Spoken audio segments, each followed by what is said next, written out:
मैं कमाल कर दिती सुके ये हुण किन्नी क उम्र उसी इनदी उम्र किन्ने साल जो है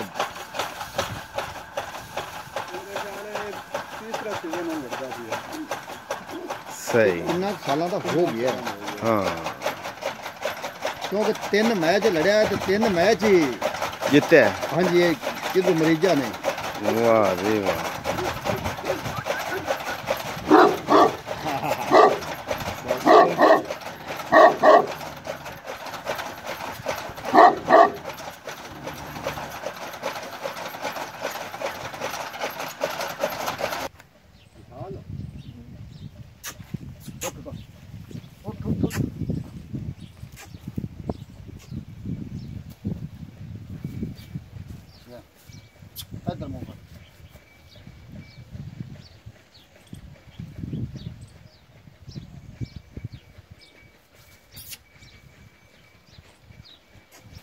ਇਹਨੂੰ 10 ਤਰੀਕ ਨੂੰ ਲਿਜਾਣਾ ਜੀ ਅਸਾਂ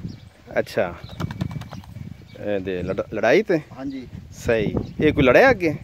ਅੱਗ ਨਹੀਂ ਇਹਨੇ 2 ਵਾਰੀ ਬਸ ਤਪਣੀ ਦੀ ਬੱਕੀ ਪਵਾਇਆ ਜੀ एवें ਉੱਥੇ ਵੀ ਖੂਹ ਪਾਕ ਵਾਲੇ ਪੀਰ ਸਰਦਾਰ ਹੈ सही ਉਹਨਾਂ ਸਾਂਝਾਂ ਦਾ ਇਹਨਾਂ ਦਾ ਵਾਜ ਸੁਣ ਤੇ ਉਹਨਾਂ ਦਾ ਸ਼ੌਕ ਹੈ ਉਹ ਕੁੱਤਾ ਉਹਨਾਂ ਰੱਖਾ ਹੈ ਠੀਕ ਹੈ ਉਹਨਾਂ ਕੀਤਾ ਵੀ ਇੱਥੇ ਆਓ ਹਾਂ